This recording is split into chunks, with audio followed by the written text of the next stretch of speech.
Hello everyone, this is Emma Anglin, and we have been reading through my book, A Dragon's Wish. We're on chapter 9. In the last chapter, Sevrin learned that a dragon had attacked and burned his field, and so he rushed home to see what happened. And now we're going to go to chapter 9. On the whole, the life of a princess was fairly boring. Desimone participated in some interesting activities. Hawking, embroidering, writing, learning Spanish was particularly fun for her. But overall, her life was very ordered and structured. She did the same thing every day at the same time. Nothing ever surprised her. Even her visit through the marketplace this afternoon had been planned months in advance, and of course everyone stopped what they were doing to gawk at her.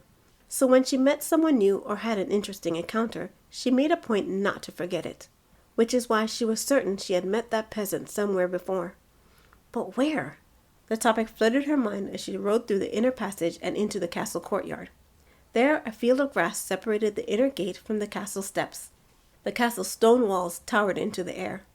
In contrast to the soot and water-stained stone, flowers bloomed in the bed at the castle's base, a long-time gift from her father to her mother. But Desimone didn't notice it today. "I'm sure I've seen that peasant before." Desimone lifted her eyes to the sky as a stable boy took the reins to her horse. "My lady, are you all right?" Maria dismounted her horse. "You seem distracted." Sir Galloway strode to her side, his armor clanking on the stone. "Methinks that knave has spooked you more than you let on." He drew his sword. "Shall I vanquish the vagrant and bring peace to your pretty little mind?" "Sir Galloway, thank you, but it's all right." Desimone gave him a smile. "I'm simply lost in thought." Galloway sheathed his sword. "Princess, you have returned." Garandon, her father's most trusted advisor, hurried down the steps to greet her, his robes flying out behind him. He reached out to take her hands as he always did, but his lips, which usually graced a smile, were pressed in a frown. "Minister!" Desimone took his hands. Her father had given him the title, though no one could say what he was minister of. "Why have you met me out here? What has happened? Is there some news from my parents?" "I bring terrible news, Desimone." Garandon pressed her hands in his. Desimone covered her mouth with her free hand. The blood ran from her face. "Don't tell me some vile misfortune have overtaken the king and queen."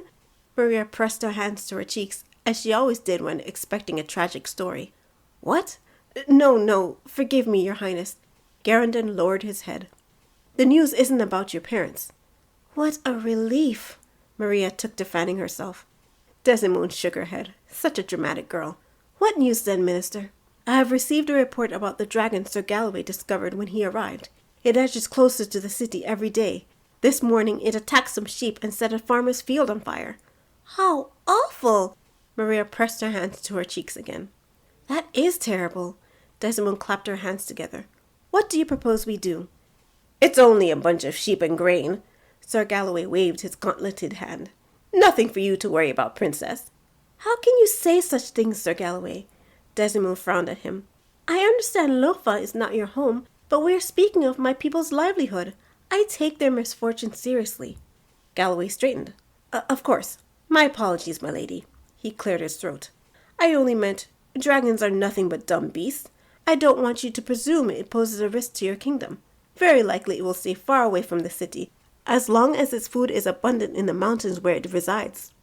Nevertheless, I do not like it being so close to our kingdom. Something must be done immediately."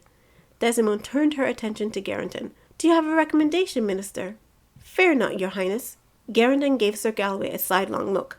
"While Sir Galloway may act indifferently, I have heard rumors of traps being set up specifically to capture the creature." "Is this true, Sir Galloway?" Desimone turned in time to see Galloway shoot a glare at Garandon. "As a matter of fact, it is, princess." Sir Galloway bowed with a flourish. "As I have said, you have nothing to fear. I have the matter well in hand. You and your lands are perfectly safe in my hands." "We shall see, though perhaps I was hasty in my rebuke. Forgive me, Sir Knight." "With a will, my lady?" Galloway took her hand and kissed it. "Now then," Desimone took Garandon's hand. "Minister, please tell me you have news of my parents." "Yes, my lady." Garandon escorted her inside. "They are in the city of Crimeran at the moment. Trade negotiations are making headway, but they miss you and plan to head home as soon as—" Desimone was only partly invested in the conversation. Once she heard her parents were safe, a part of her mind turned to Sir Galloway's behavior. Why should he hide the dragon trap? Perhaps he didn't think it as effective as he let on. If that was the case, something must be done. a plan put in place in case the trap proved fruitless. The other half of her mind, however, drifted back to the peasant and the puzzle of why he looked so familiar. Thank you so much for watching this video. I hope you enjoyed it. Please like and subscribe if you liked it. If you want to pick up the book, the link will be in the description. Thank you so much for watching, and I'll see you next time for chapter 10. Bye!